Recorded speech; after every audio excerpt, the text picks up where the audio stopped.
Okay, well, let's do just a little bit of introduction of the ward chairs. Is that okay, Bob? That just kind of like say hello and okay. So for everyone who doesn't know me, I'm Terry Storch. I'm chair of Ward 11B here in the Near North Valley, and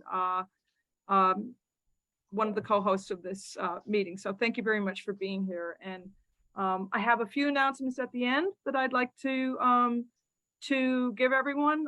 One is to plug the September Fest on September 18th at the Gutierrez Hubble House down in the South Valley. There's a number of us here who are working on that to make it a fun, great, success that will hopefully become something that we do every other year going forward.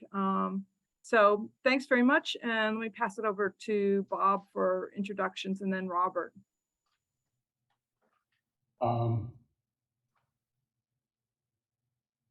Yeah, okay, I'm Bob Kamak. I'm the chair of 11A, which is mostly the Old Town area and surrounding west to the Rio Grande River, and I don't know, nowadays it's been changed, but to the east border down about 15th Street, something like that. And central is the southern boundary, and around Campbell, I think, Campbell or Candelaria. Okay. Thanks, and then Robert. Hi everyone, I'm Robert Nelson. I use he, him pronouns, and I'm the chair for Ward 11C. And if folks, I just put it in the chat too, just ask if any, for folks joining us today, you're welcome to introduce yourself, your name, your precinct, or ward number, and how you're doing today. You don't have to, but it's always just nice to get to see. It's also nice to see a lot of familiar faces, so good to see everyone. Thanks for joining us on a Sunday. I hear puppies. I think that was Roxanne's puppy. Great. And if we've got time at the end, I'd love for people to share a little bit about what they're doing right now as we're moving into this, fall season. So I'm really happy that we have Mario Jimenez with us from Common Cause, New Mexico, and he is heading up the basically voter protection effort that Common Cause is leading on. And before the end of the session today, I'm going to ask him to put his contact information in the chat, because Common Cause is doing some great things and really looking to make this a fair, inclusive voting season across the state of New Mexico. So Mario, take it from here. Why don't you tell us who you are and just give us a little bit of introduction about your background too. Thank you. Yeah, absolutely. Thank you all for having me. I'm going to go ahead and just share my screen here then and just jump right into it. And within that, I have a little something on myself to jump into. So first off, our election protection program is something that Terry just mentioned, is something that is spearheaded between ourselves and the ACLU of New Mexico. We are also looking at partnering with additional organizations throughout New Mexico for this upcoming election season. As mentioned, who am I? I am currently the executive director of Common Cause New Mexico here, which took effect September 1. So I'm new to the role here. Prior to that, I did serve as a campaigns director here at Common Cause New Mexico as well. I'm also a former chief deputy county clerk down here in Doña Ana County, where I did serve and have experience in administering elections for well over 10 years now, and assisting county clerks throughout the state. I also served as a past president and vice president of the clerks affiliate. And I'm also certified, formerly certified to work on the voting machines here in New Mexico, and was a part of the voting machines certification committee who actually brought these voting machines to New Mexico that are currently in use today.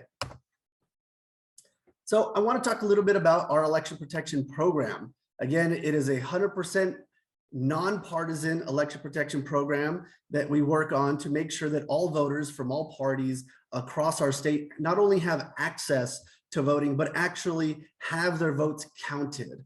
So we do our best to monitor polling locations, absentee. We're going to be spearheading Dropbox monitors as well to make sure that every voter who participates in the electoral process does have their vote counted. So within our election protection hotline, within our election protection program, we have voter hotlines, We have a field program. We also collect data and do education and advocacy around the election, such as where you can turn in your absentee ballot, where can you vote, and voting hours, and other very basic, election-related questions. We also provide legal support if there's anything that is escalated throughout our hotline, such as voter intimidation or somebody being disenfranchised. So within our hotline, we provide hotlines for many different languages. For this upcoming year, we're looking at also adding a Dene language for our Native American communities here in New Mexico. So that is something that is currently in the works. We need to make sure we have enough volunteers to staff those lines. So if anybody is aware of anyone who may be interested in assisting with that, who is fluent in Dene, please do send them our way. So within our hotline, as I mentioned, we will be collecting data, directing voters to polling locations, as well as provide very basic information. One of the big things that we do get questions on surrounds absentee. Where can I turn in my absentee ballot? What parts of my absentee ballot needs to be properly filled out on the envelopes? How does it returned? Postage, etc. And one of the other things that we also do, in addition to helping voters in monitoring polling location, is ensure that there is compliance with the actual election being conducted itself. So we also monitor and create a relationship with our election administrators across the state, not only to make sure that they, again, are following all procedures in conducting the election, but also to make sure that we have that connection with them to address any issues that may be happening within their counties. So as mentioned earlier, we do a collaboration with the ACLU. So we have trained legal counsel as well as law students and other law experts in election law prepared to answer any calls on the phone that may need to be escalated to individuals who are of the legal community. So within our field program, it consists of poll monitors, poll watchers, absentee watchers, and what we call roving poll monitors. Each of these volunteers serve in a different capacity, varying from monitoring voting on the inside of a polling location to roving from polling location to location, or early voting location to location, or even drop boxes to make sure, again, that the election is running smooth and there's not any issues taking place at any of our polling locations.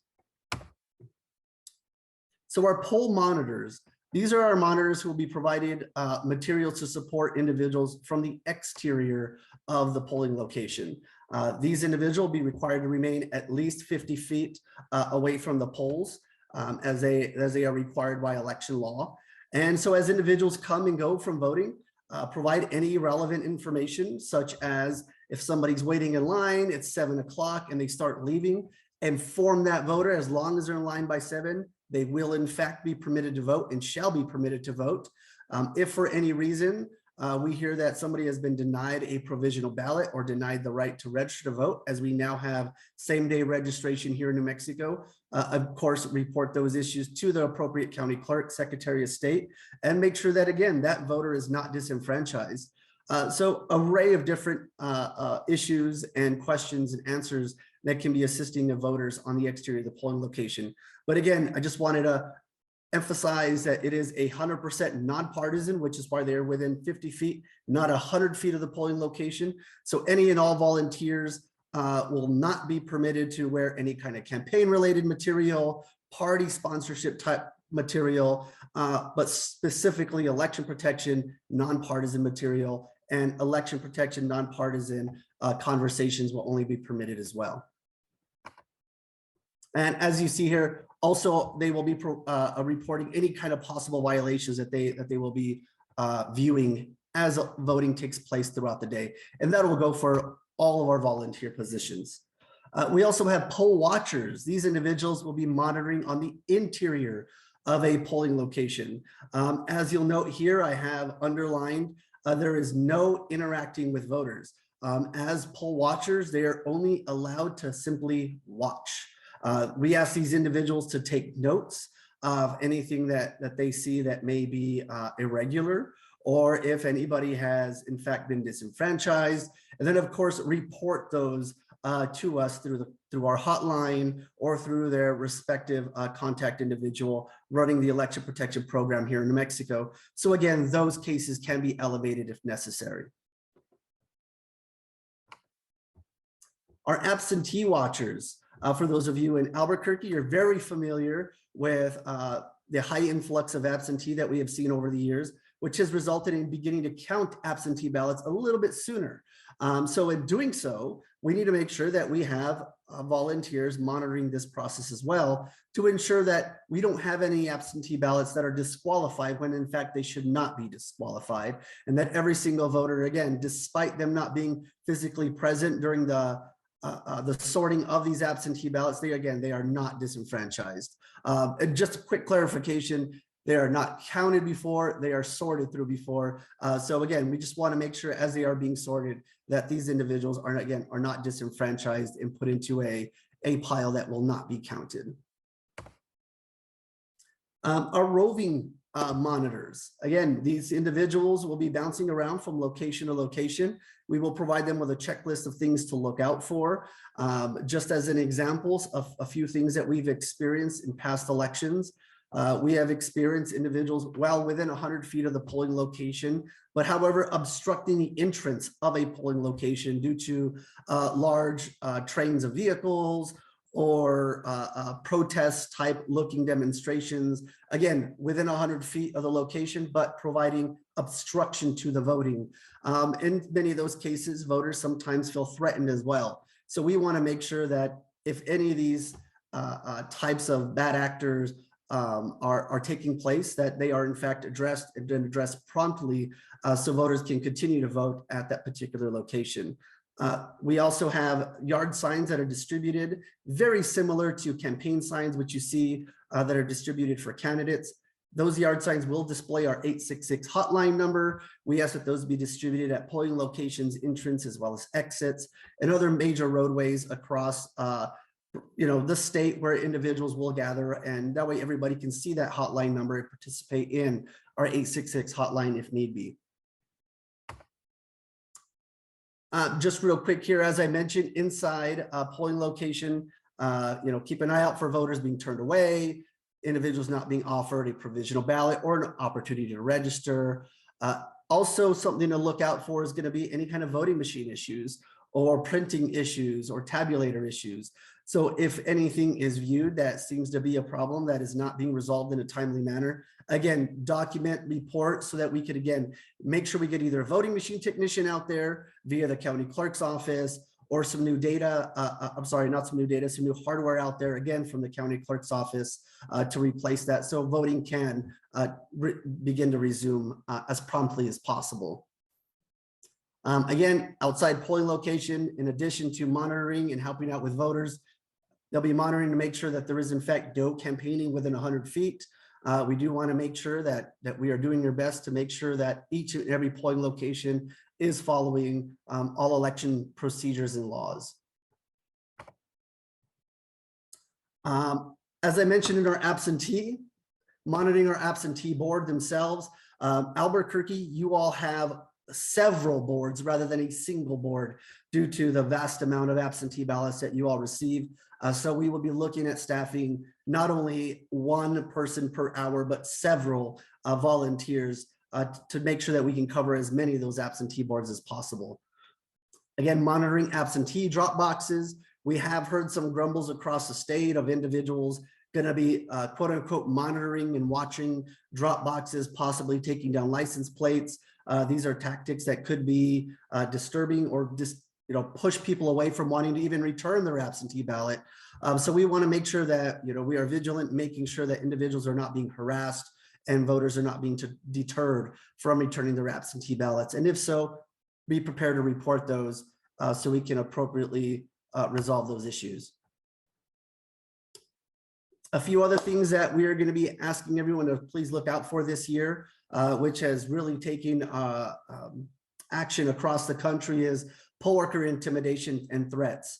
Understanding our poll workers do receive a small compensation, but they are largely volunteers on election day from both parties assisting voters so they can cast their vote. We want to make sure that they are not jeopardized or intimidated and pushed away and threatened from voting for participating in their process of being an election worker.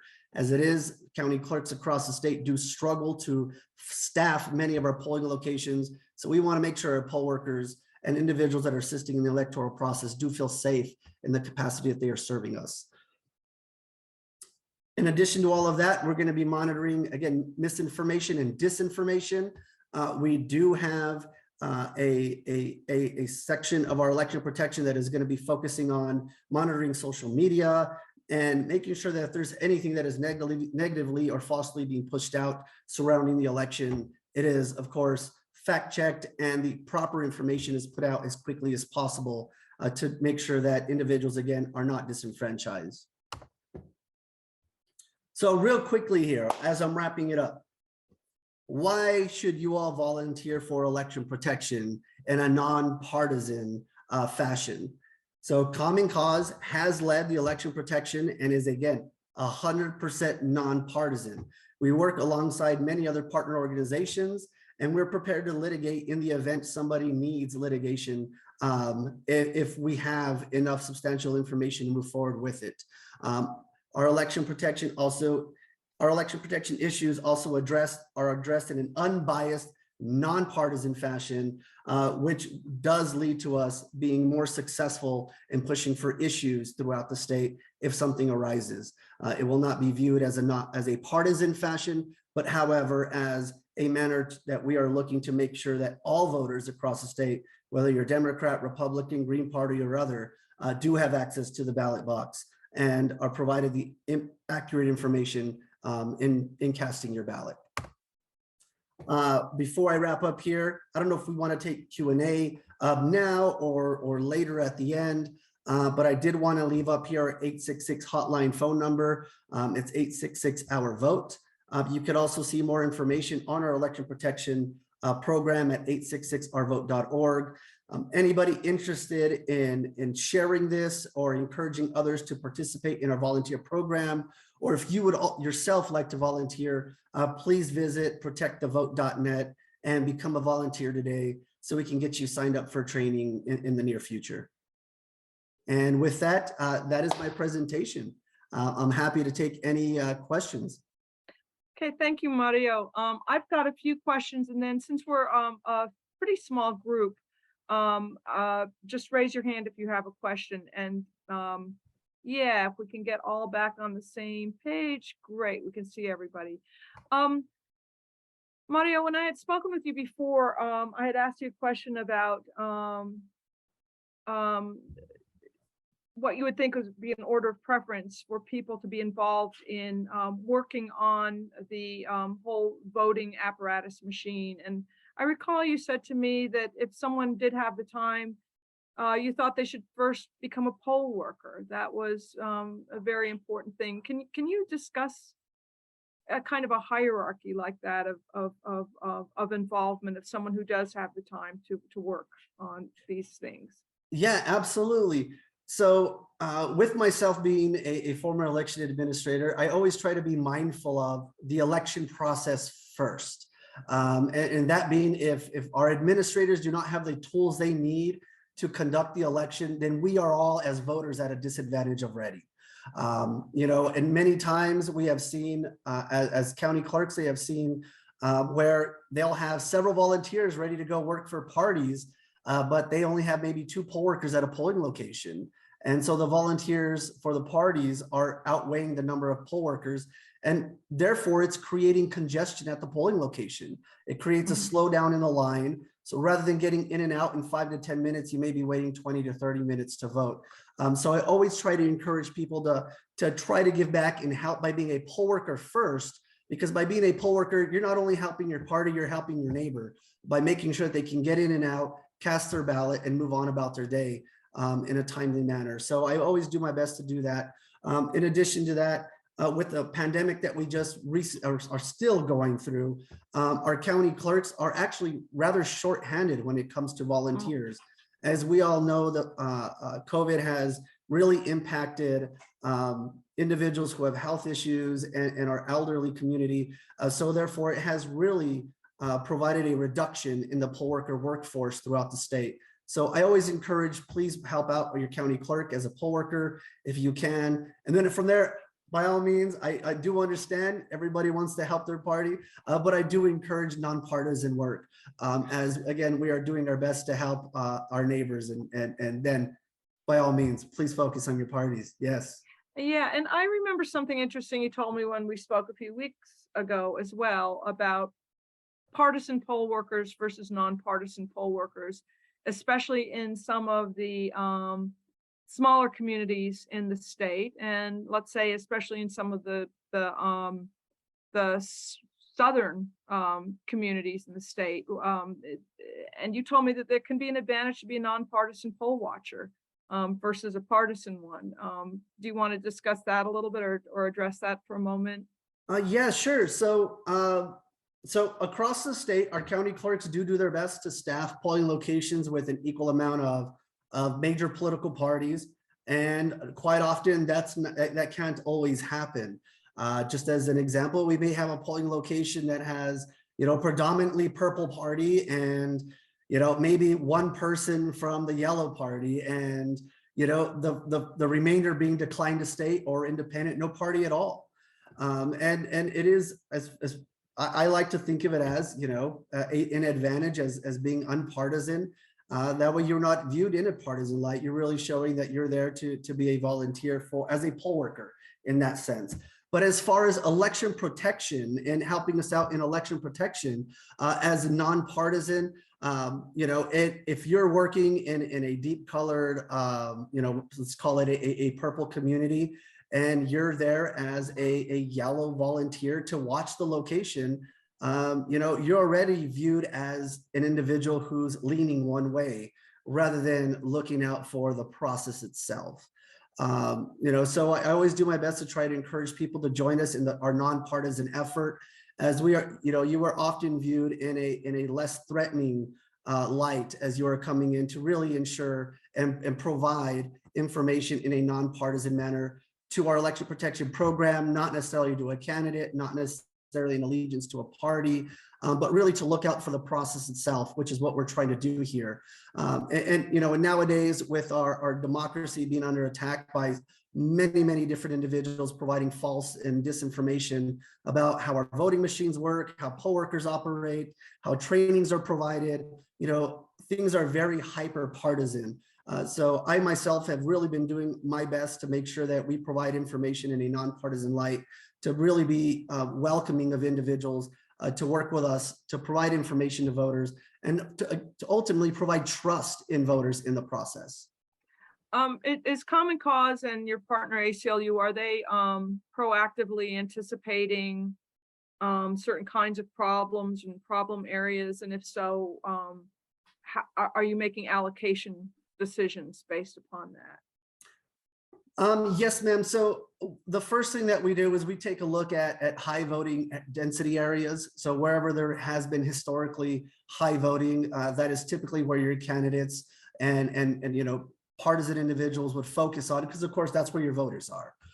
So we definitely do our best to try to focus on those, and areas where there has been historical issues, say whether it be a state county border line, where there's been voter confusion, where they're not sure if I vote on this side of the county line or that side of the county line, or areas where there has just been historical issues.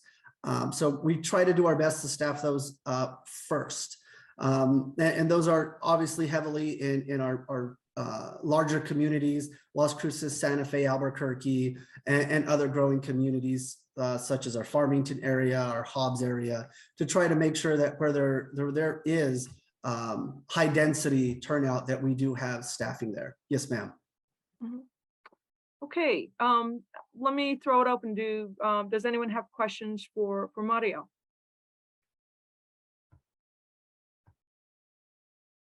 Okay, that looks good. I mean, I'm gonna sign up for at least taking signs around to the polling places.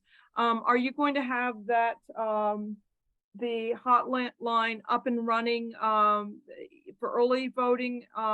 When does that start? Yes, ma'am. Becoming an issue.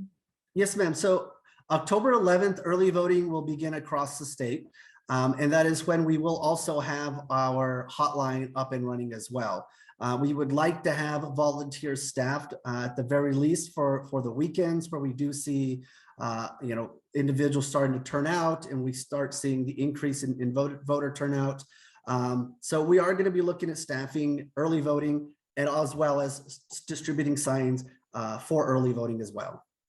Okay, thanks. Roxanne, you have a question? Yes, a couple actually. You were talking about sending in absentee ballots early. Is there a process for, I forget exactly the term, healing them if there's something wrong with them? Yes, ma'am. So in the event, and thank you for that question. That's actually a very good question. So as they're going through the absentee process, your absentee board that is. So as the board is going through the process of receiving absentee ballots, they need to verify that the voters signed that outer envelope. As you all may remember, when you show up to vote in person, you have to sign a pad. And so that is your signature for receiving that ballot. Well, an absentee, that signature is on the outside of the envelope.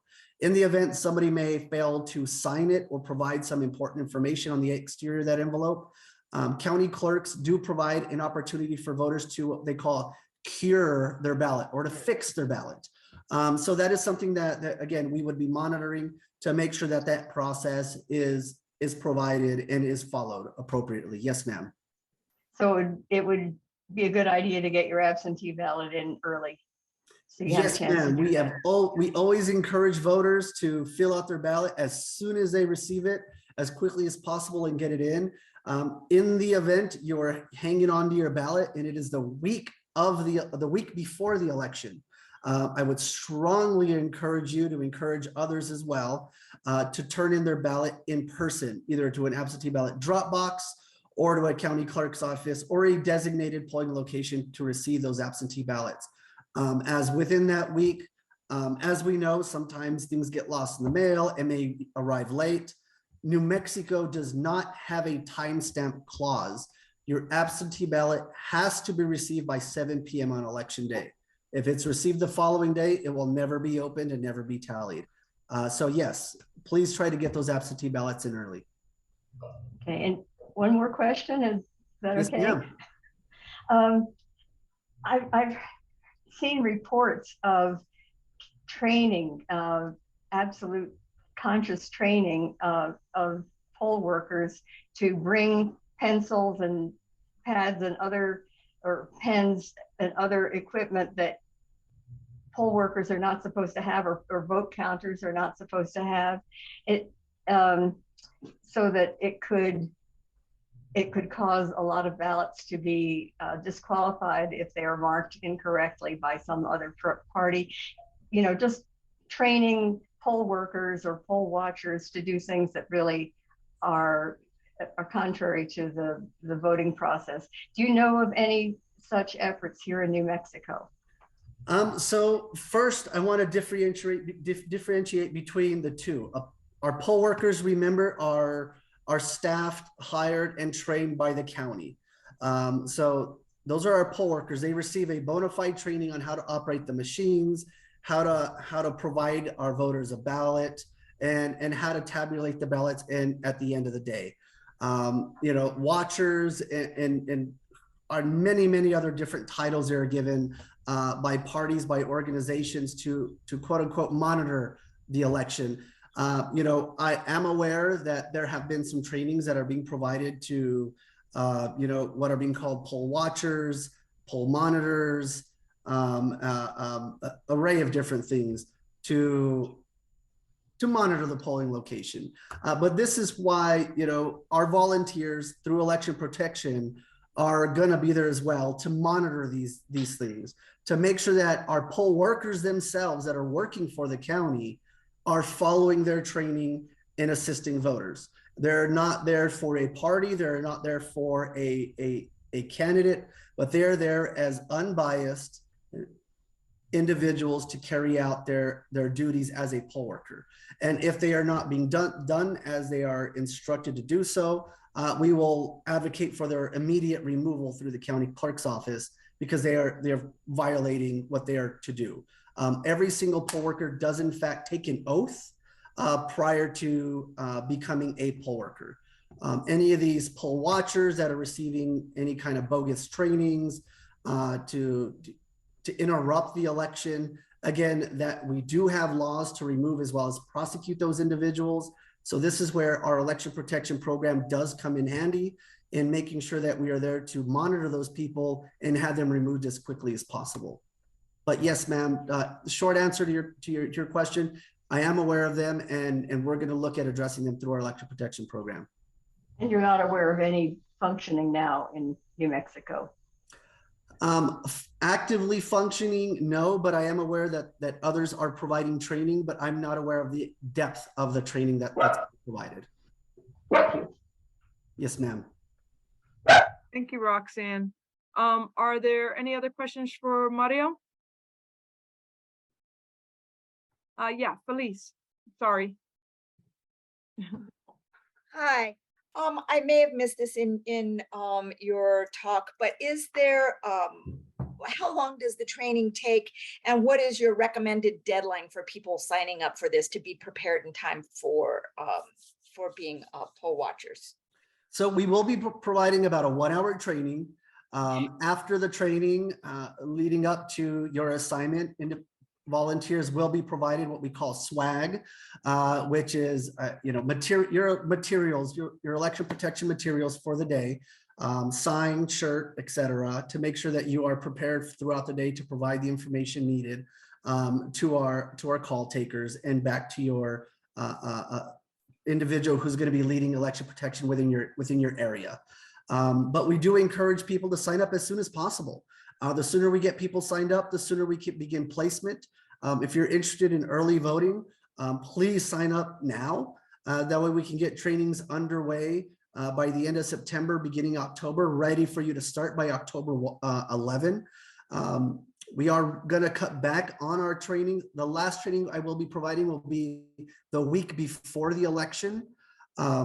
We have an absolute deadline of 7 days before the election for individuals who would like to assist us in monitoring the interior of a polling location. We do have existing state law that states you have to be a registered voter of that county in order to be a monitor inside. But you can assist us on the exterior if you're not registered in that county or are willing to help us out in nearby counties as well. So again, register as soon as possible. If you'd like to be inside, no later, please, than 10 days before the election, because I do have to get that information up to the Secretary of State's office so that you are in compliance as well. Okay. And can people choose where they want to go? We do our best to accommodate, to place people as nearby as possible to them. But with well over 100 volunteers, it's a little difficult to give everybody a choice. But we do our best to accommodate. Okay, thank you. Yes, ma'am. Thank you, Felice, for those questions. That sounds like it's it. So thank you so much, Maria. This has been really good. Great information. And like I said, we're going to amplify it and send it around to a lot of people. Thank you. Thank you all very much. Appreciate the questions, all very good questions. And thank you, Terry and Bob, for having me, and all of you for having me as well. Thank you for being here. Thank you for taking time. Okay. Thank you very much. Okay, Bob, back to you. Okay. Thank you, Mario. Thanks again. Our next speaker is Jane Yee. She's with the Environmental Justice Caucus. She's going to speak about the $300+ billion of funding in the IRA for climate change mitigation, and also some of the, probably critique some of the sweeteners that had to be put in to keep Joe Manchin happy that aren't so good. So Jane, whenever you're ready. Hi, everyone, and thank you, Bob, and thank you, Robert, for the invitation. It's nice to see everyone. Let's see. So I'm not a part of this ward. Let me explain that. I'm not from a nearby ward. I'm from Ward 15D, which is in the North Valley. By way of introduction, at heart, I'm an activist and a community organizer, but I have had to make a living doing other things. I was a legal aid lawyer, public defender, and also government lawyer, but currently I'm self-employed and I continue my activism. I've been active in the Democratic Party for about 6 years now, and I joined the party because my husband and I are very concerned when Trump became elected to president. And since then, we have been very active, as I mentioned, in our ward. I'm also on the Bernalillo County resolutions. I work on the outreach, and very happy to see Mary Ann here. And so we can maybe get another round of resolutions into the county and the state central, well, Spark and State Central Committee for the fall. And I'm also the CD representative to Spark. And as part of my work with Ward 15D, we formed the EJ Caucus. So when Robert contacted me on Friday, he asked me to talk about the caucus, and then Bob piped in a little while later on Friday and asked me to talk about the Inflation Reduction Act, which is 725 pages. And so all of us being, yeah, that's all right, Bob. All of us being good citizens and good activists, I know, we're keeping track of it and of what's going on, and reading materials in the newspaper and in online on the internet. But maybe that's my way of introducing the concept that I am not an expert in that 725 page bill, but I come here today to engage you all in conversation about the Inflation Reduction Act and that whole political process of how it came to be the way it is now, and particularly within the work of the Environmental Justice Caucus, if that would be okay with you all. Thank you, Bob. So first of all, the Inflation Reduction Act, and I don't have a PowerPoint, and I could reduce this to an outline if it's helpful, so we can talk about that later. So the Inflation Reduction Act was originally Build Back Better. And you'll remember that political struggle around that, because President Biden, introduced as kind of the paramount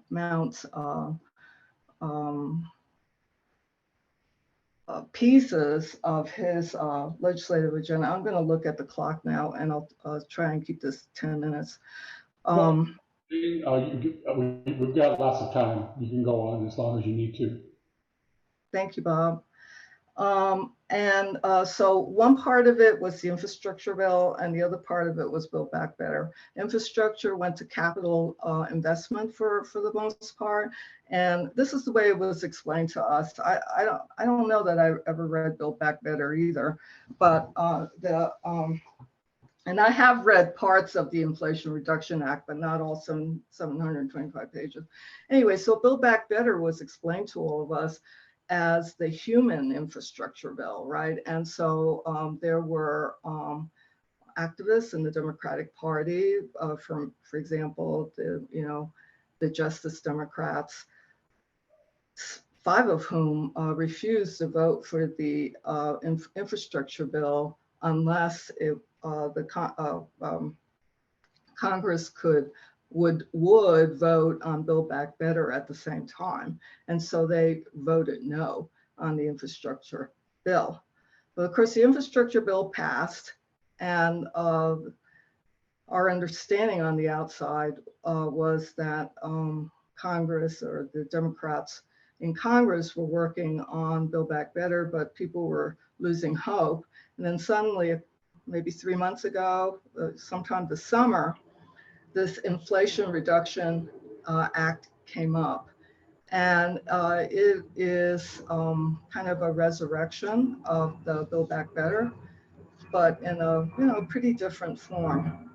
So the Inflation Reduction Act is a budget reconciliation, or was about a budget reconciliation bill. And so when you look at the bill, and I did do that this morning, I saw that the very first part of it, subtitle A, is the budget part. And so there is a corporate tax reform in there. And I'm just going to, rattle through this pretty quickly, just so we're kind of on the same page. And then I'm going to end up talking about how all of this, as we understand it, affects our work in the Environmental Justice Caucus. So, you look at the bill, 725 pages. So the first part of it is about the finance, and subtitle A, part 1 is a corporate tax reform. We've all read about this in the paper. It imposes a minimum tax of 15% on corporate profits, on corporations that have, this is kind of very general. When you look at the law, there's a lot of, qualifications, but generally it's reported that they're the larger corporations without doubt, but what kind of pops out from the page is that it has $1 billion in revenues. And I saw this, now I don't have a note where I read this, but I think it was in the Washington Post. 40% of the revenue from this Inflation Reduction Act comes from this corporate minimum tax. And then the other parts, I'll just list them. Of the finance part of the Inflation Reduction Act are the, let's see, there's an excise tax on the repurchase of corporate stock. And so that is notoriously a way that capitalists, people that are deeply embedded in our capitalist system and make a lot of money from that, make more money by when they are making, when their company makes a profit, or even when it doesn't, they repurchase their stocks and it causes the value of that stock to go up. So now they're going to have to pay a tax on that, which is good. Let's see, there's, I saw with my own eyes a part in the bill that increases the funding for IRS to investigate tax fraud. There's $3.185 billion until 2031 for that purpose. And then subtitle B is the part that talks about reducing the prices of drugs through the negotiations, primarily affecting Medicare recipients. And there's a whole section, a lot of language on that, but just again, to create the territory. I am a lawyer by training, so that it's hard for me to talk about a law without knowing how it's structured. And so that's why I'm doing this. And it's kind of anal retentive or obsessive compulsive and probably a little boring, but I have to do this, and I'm going to be done soon on this part. And then subtitle C is the Affordable Care Act subsidies. And we all read about this in the paper, that those subsidies were about to end. So I saw, again, this afternoon with my eyes, the section in the law that that does what we've been reading about in the paper, that those provisions have been extended. All right, so then subtitle D is the part that Bob asked me to talk about. And that is clean electricity and reducing carbon emissions. That's the title of subtitle D. Now I'm going to switch, because at this point we're only on page 200. So now I'm going to switch to an outline. It's an article that came from Earth Justice. And Earth Justice is one of the environmental advocacy organizations that I trust. Maybe I don't always agree with them, but they do good work. And then I also looked at some materials about the IRA that was written by the Institute for Local Self-Reliance, ILSR. I relied on them quite a bit when I worked in the government. And so what I want to do here is then answer Bob's question in his email, I believe, which was, let's see, we would like you to talk a bit about how you think the 300+ billion funding for climate change mitigation is likely to affect our futures. So one way to answer that question is just to go through the different parts of this subtitle and the different parts of the economy that are affected. All right, so I'm gonna do a little bit more than listing here. I'm gonna explain a little bit what the IRA is doing. So on energy transition, this is the part that has the most funding at 69 billion. And so most of it, I think, is going to be directed toward the investment tax credit, or the ITC. I also, by the way, looked at some materials I have from the Renewable Energy Industries Association, because I used to work in the government. I'm on their mailing list.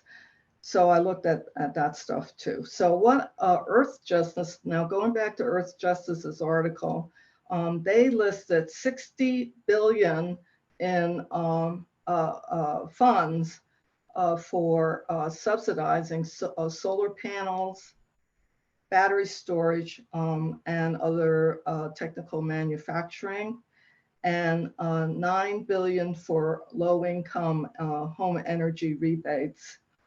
Let's see.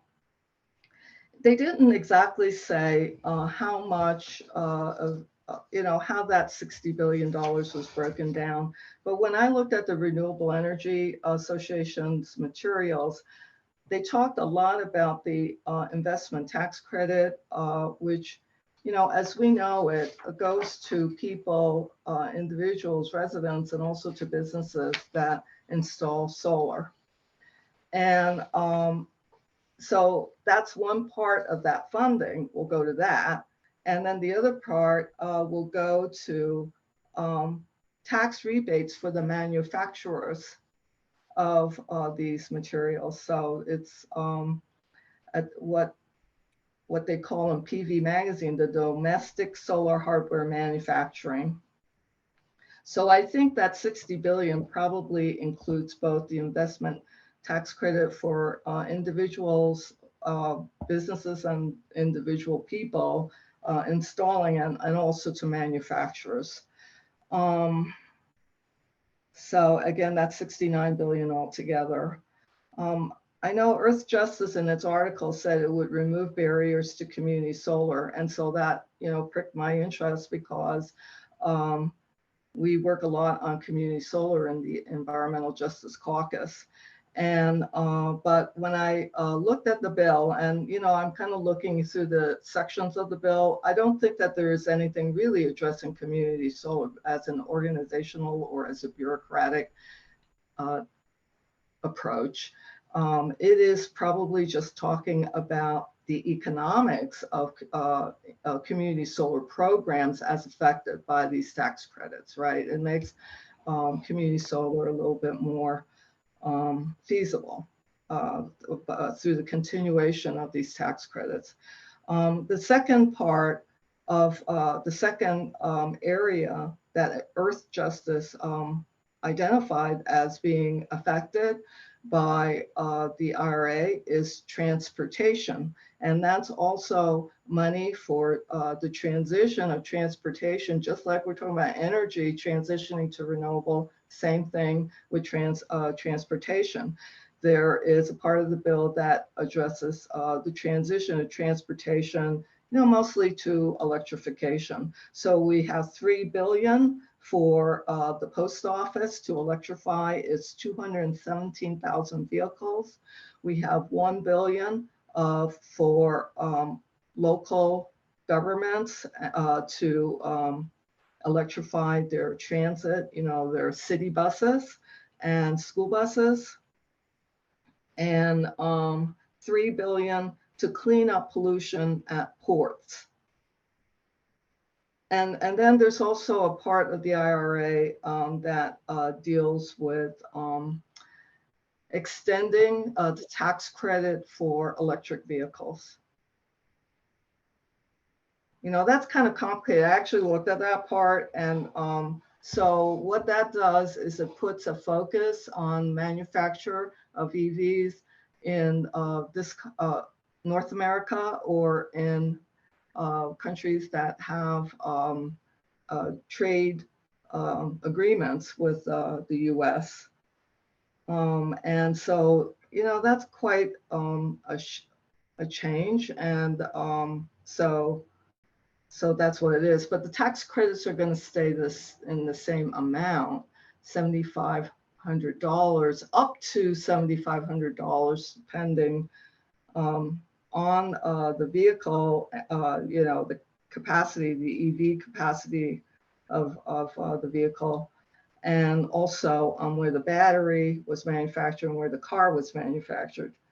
So the third area that the funding will touch on is on low-income communities. And of course, this is an interpretation from Earth Justice. This is the way they divided it out.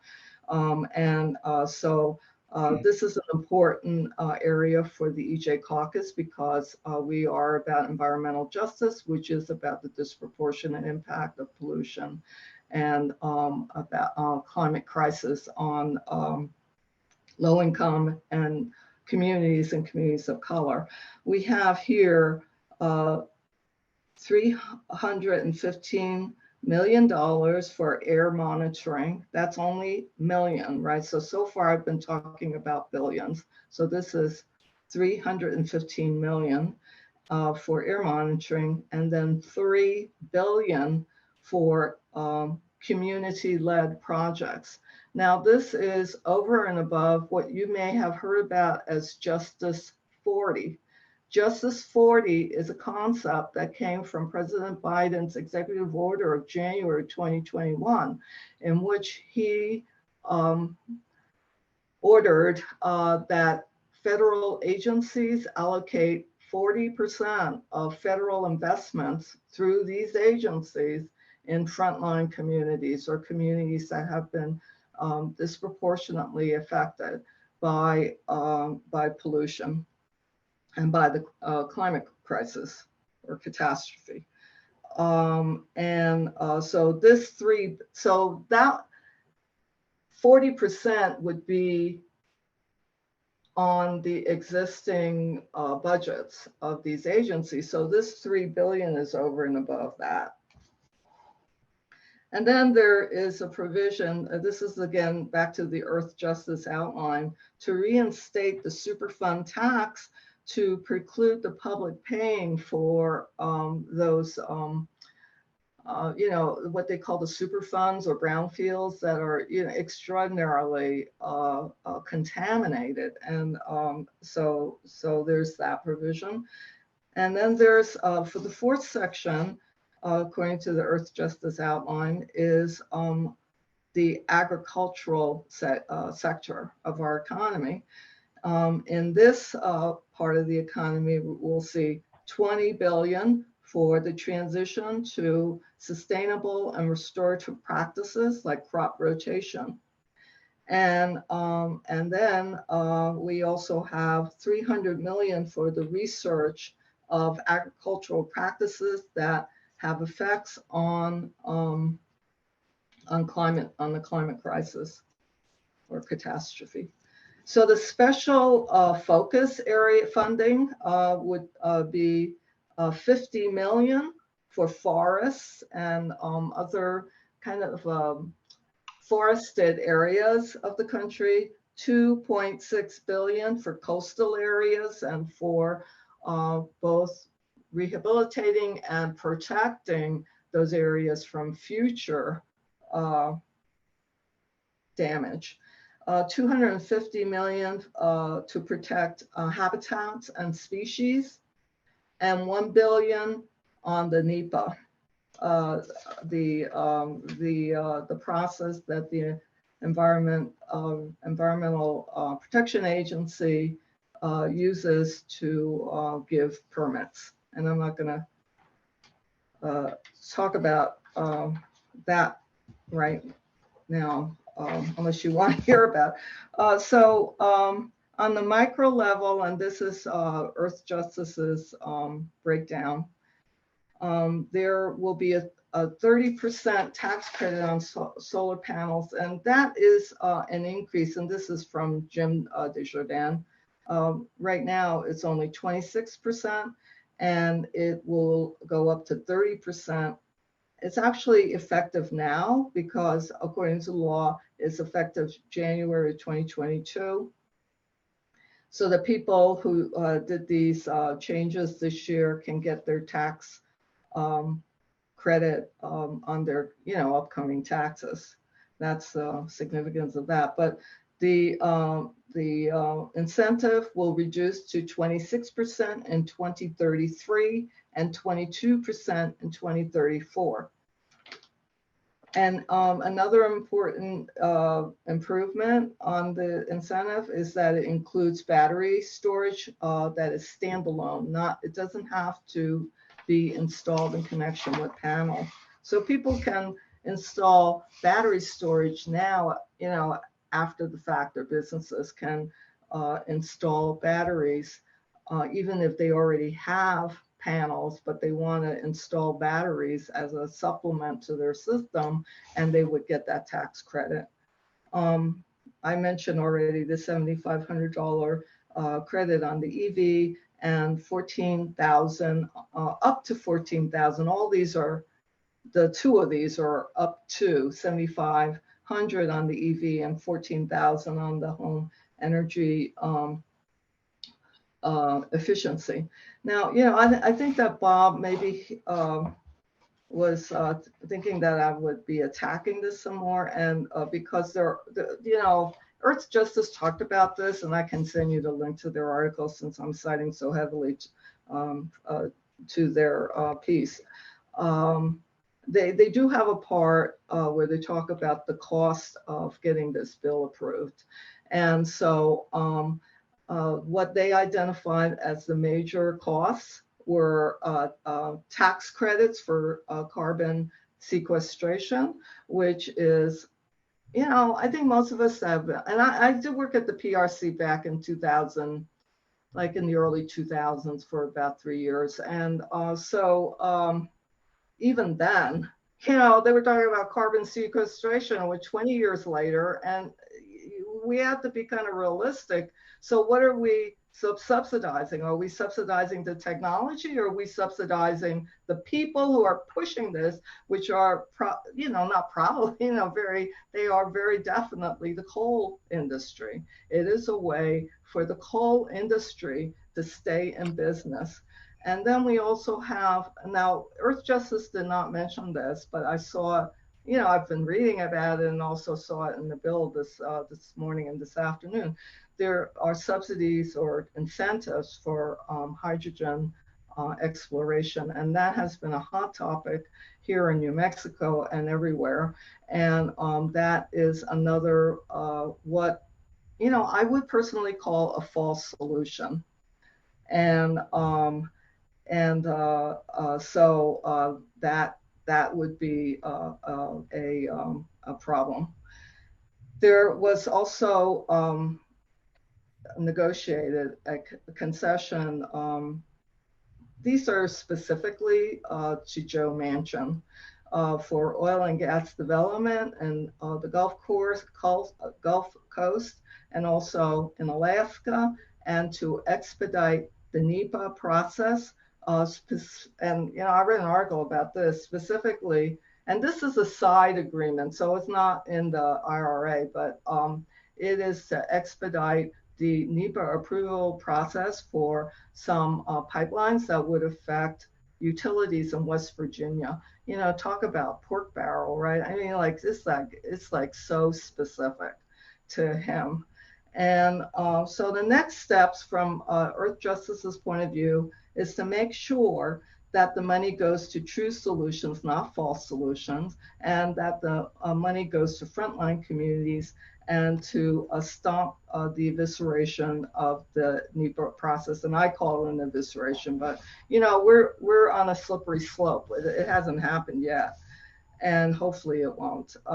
So now I have my EJ points here on half a page, and I'm kind of over time now, so I'll go through this pretty quickly. In the Environmental Justice Caucus, which started as a caucus out of Ward 17, what was Ward 17B, but we lobbied the party to make it a statewide caucus. And so it is now a statewide caucus, was approved by the SEC last winter. And in the EJ caucus, we have several working groups. I'm going to talk about two of them because two of them are affected by the IRA. One is the Healthy and Sustainable Communities working group. And I would say that the whole caucus works on that, and that we don't necessarily have like a dedicated group of 6 or 10 people working on this, but it is affected by this. I already explained to you all the idea of Justice 40 and how President Biden had already put that concept of prioritizing money for frontline communities before all this legislation and the battle over the legislation occurred, because it was January 2021 when he went into office. And so the IRA adds, as I mentioned, $3 billion to the communities, to the frontline communities, specifically for projects that are led by those communities. This is tied to the concept in environmental justice of having everyone at the table for consultation. And so I'll tell you that some of my allies in the community here and around the country are working on oversight commissions or committees in their respective states to make sure that that money goes to the frontline communities and goes to programs that are true, genuine solutions and not false solutions. And right now, there is a coalition of Justice 40 advocates that are working on a proposed executive order for Governor Grisham to sign. I mean, I don't know how that's going to play out, because there is a struggle. There's a disagreement between environmental justice activists that I would call EJ activists and the governor, because she supports the hydrogen solutions generally. And so that's going on. I also work, I provide support for a group called the Tularosa Basin Downwinders Consortium, and that is an EJ issue because they are the people that have been poisoned by the atomic radioactivity and the atomic testing at Trinity. And so the EJ Caucus is involved in that work too, and we will be hopefully co-sponsoring a resolution to the State Central Committee about expanding the coverage of the Radiation Exposure Compensation Act to the Downwinders in New Mexico. We also have a work group in the EJ Caucus called the Renewable Energy Work Group, and we focus there on community solar. And I'll just say in a sentence or two that community solar is a great organizing tool, and our theme is let's keep community in community solar. That means that these community projects should be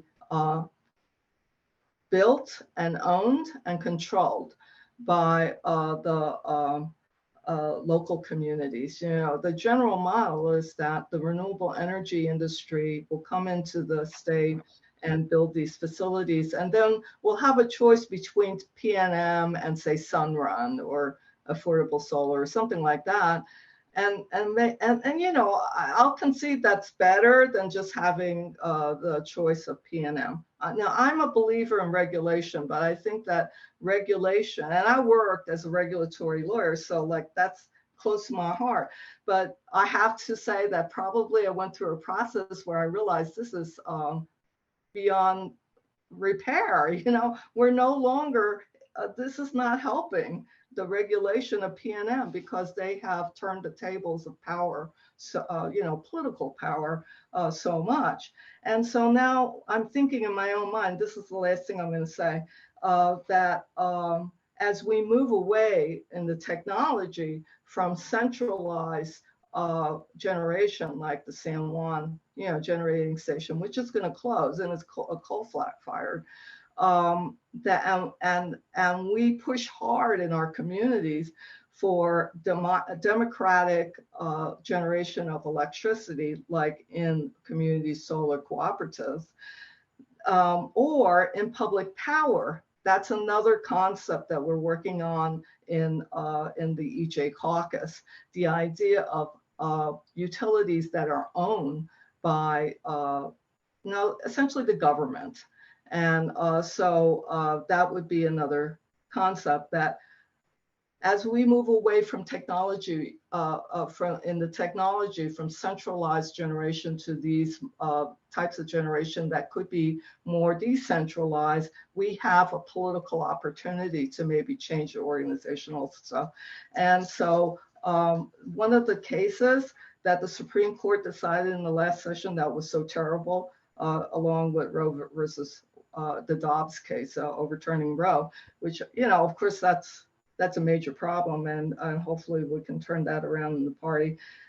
One of the other three cases was West Virginia versus EPA, and that took away the EPA's power to regulate public utilities and their carbon emissions. I would say a good thing about the IRA is that it reinstated, it didn't reinstate, it stated that authority expressly. So it reversed that case. So that's a good thing that happened. So that's all I have to say. I'm sorry I went over. I didn't think I knew that much about it, but you know, it just takes time to get the words out. So okay. I hope that you all join the EJ Caucus and join in the work. Okay, thank you very much, Jane. I want to emphasize that Jane stepped up to help us on Friday. And we found out kind of late in the week that Tom wasn't going to be able to make it. So I was having a nervous breakdown and she was willing to help us out. So thank you very much for coming and talking to us. And there are some comments. I'm looking at the comments. Should I look at them? Yeah, there are a couple of questions. Marianne, do you want to ask your own questions? Well, I think that Jane addressed that issue of that side deal, which is not, it's technically, it hasn't been announced as I understand it yet, but it's being discussed, and it would basically gut NEPA. And apparently Heinrich is supporting this, and it would, the way the aim is to have it go through with this reconciliation bill, which it doesn't have to. It could stand on its own if our congressional leaders would say, no, it's got to be on its own. And Heinrich's justification was that it would help speed up. He's an engineer. He understands how NEPA holds up projects. This would speed up electrification kinds of things like the grid and so forth. You know, the problem is, you know, it opens the door for all this other stuff. So, you know, I don't know if Jane, if you have to say about that, yeah, but you know, Marianne, I would just generally say, let me look that up and see if I can get more detail on that. But I can generally say the NEPA process already has ways to expedite environmentally friendly or projects that will support a healthy environment. For example, when I was at the city of Albuquerque, and my administration, my clients wanted very much to have the solar direct, and they were worried about this NEPA thing. You know, I mean, Democrats can be very bad on regulation, right? And so it's complicated, and they're just like, you know, kind of, they could be led by the nose and made to believe certain things. But when you, and this is what I meant when I said this NEPA is complicated. You know, there are at least 3 layers, and Solar Direct, which is the project that I babysat, and I'm proud to say I let it through, it got approved, whatever. That got through on the first round because the regulation, Marianne, is already delineated and very detailed in such a way that that project would go through. You know, it had nothing to do with oil and gas.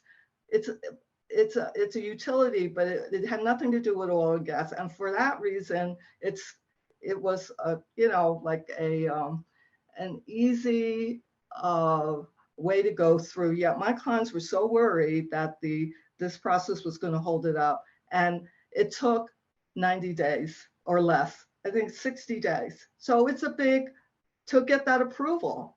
It is a big boogeyman. And it is being, we see this over and over again where industry makes up, I mean, like Trump, it's like that he didn't start it. These are part of the same kind of fabrications in order to get rid of regulation, in order to make people believe that regulation is a bad thing, that it is hurting them rather than hurting the capitalists. Regulation protects people, and yet the capitalist class has managed to turn the tables and make us believe falsely that it hurts people by slowing things down. And as I say, those regulations are so complicated that it does address the different levels, the different nature, the different projects, that they are different, right? And so that's just one example, that one I gave you about Solar Direct. And so what I would have to look up is where they're at with the negotiations on that side deal. I'm not really sure. My hope is that not just the Biden administration, but the people that work at these agencies, and so I was a government worker for many years. And so, there are good people in there, and hopefully they'll protect those regulations because they're needed, so for now. I don't know. I think I'm not answering a question. I'm just engaging in a discussion with you all. Okay. Are there any other questions? What is this here about the, okay, so that was that. And Felice is talking about the star paving, and we have in the EJ Caucus, we have been monitoring that. And so that's complicated too, because there are 2 plants, and one of them, they're both suffering delays, thank God, in the permitting process because they don't have the proper permits. And I don't know if there's please weigh in and ask the county. Okay. So she's just encouraging people to get involved in that, and I would too.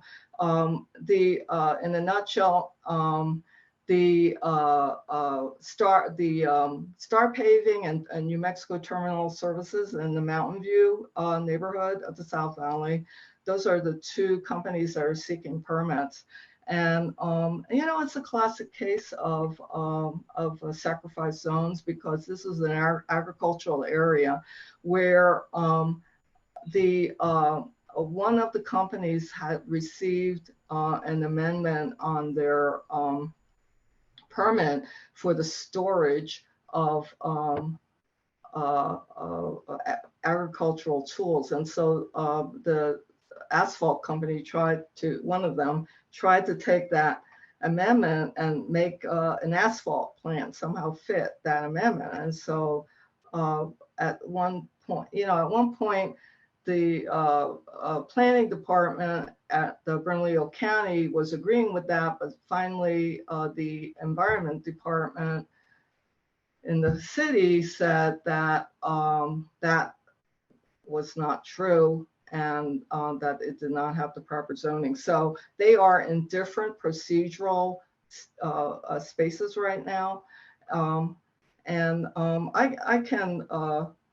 I have written about this, but I don't have it in front of me. It is so complicated. So I can write that and send it to Bob and Robert and Terry if you like. And I can give you, that's a good sum up right there, what Felice wrote. But in terms of the planning issue, I can sum it up for you and what the next steps are for that.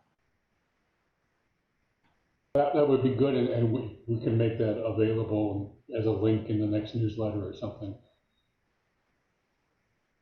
Anything else? Okay, well, I guess that's it. Thanks again, Jane. Really appreciate you helping us out, coming to speak to us. Very interesting, very interesting. All right, well, you're welcome. And thank you for inviting me. Oh, we're happy to have you. Thank you for And being here. Yeah, please join the EJ Caucus if you are so inclined. Thank you. Okay. Great. All right, I think it's time for announcements or comments, if anybody has any. I guess we've already talked about the September 18th event in the South Valley, Bernalillo County, car show, food trucks, music, free. Food trucks aren't free, I don't think. It'd be nice if they were, but I don't think they are. Yeah, no, they're not. So we hope you all can join us and tell your friends to come too. I think I'm going to be manning one of the tables, so if you want to throw stuff at me, this is your big chance. Yep. Marianne, you've got your hand up. Well, I heard mention that we could talk about something that we're working on, and I just wanted to drop a word in. It actually involves environmental justice, but also the issue of, we thought we were making progress with renewable energy, but the oil and gas industry is relentless and they are planning ways around it so that their way of protecting their profits is to expand plastic production. And so there's a group of us working with Plastic Action Team. There are a number of towns or localities in New Mexico that have disposable plastic restrictions of various sorts. So we're working on the idea that, well, the state needs a uniform, consistent plastic pollution reduction act, and we don't use the word ban. And one of the issues, besides the fence line communities in the fields where fracking is going on, which is a big deal and is directly New Mexico issue, I have been very concerned about the next phase where our oil and gas goes to Louisiana for ethane cracking, a gigantic, unbelievably huge area of that work, or those kind of facilities, is called Cancer Alley in Louisiana. And it is mostly Black community, and they are struggling to limit, at least, they're exposed to, as I said, it's just an unbelievable amount of these kinds of petrochemical facilities. And with the expansions that are being proposed, they're in the works in some cases. I feel somewhat responsible. I feel that it's partly our communities that's contributing to this.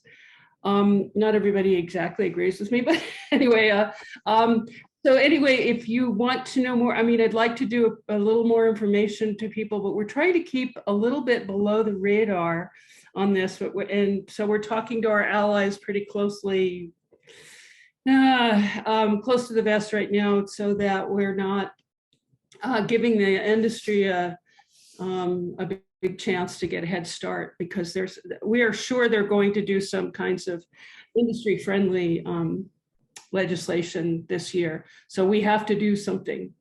So what are you talking about though, Marianne? I mean, when you're talking about, the group you're working with and you're keeping it close to the vest, are you talking about working on legislative, are you talking about doing a legislative issue on it or something? We have a bill. We have the framework of a bill, and it addresses a lot of the disposable stuff that just is not recyclable. It ends up in all kinds of inappropriate places. It's a burden for our communities, et cetera, et cetera. So we are going to be presenting to the Water and Natural Resources Term Committee in a few weeks. Okay, great. I mean, at some point, if you need support at any point and you feel like you can come out from underneath the veil of secrecy or whatever, do it, definitely.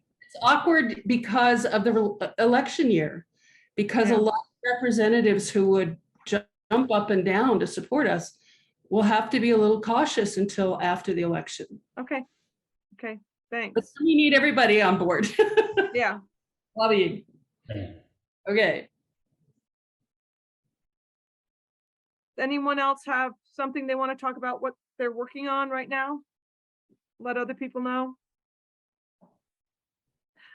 I'll say something real quick. I think I'm going to repeat myself, but a good number of people on this call are distributing these voter registration cards throughout at least our part of the North Valley community. This one was developed by the Siembra Leadership School. Glenna Voigt in our ward had worked with the students, and this was designed a couple of years ago, and has a QR code on the back. And that's one. And then this is the other one that the ward developed, English and Spanish. Again, the QR code, and then some quotations on the back. So if there's anybody who isn't already helping distribute these in the community, get a hold of me. I think everyone knows how to get a hold of me. And I've got many of these at my house, and I'd love to give you a packet of 25 and take it to places where you go get beer, where you get coffee, where you shop. They're nonpartisan. See if someone will put them up. And easy way for people to register themselves. The QR code goes right to the Secretary of State's office. So thank you. Okay. Well, if there's no other comments or announcements, I think we're done for today. Everybody could go out and enjoy the sort of cool weather, almost fall-like.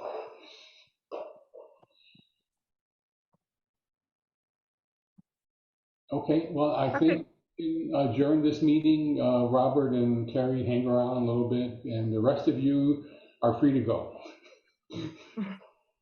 Thank you, everybody. Nice to see all of you.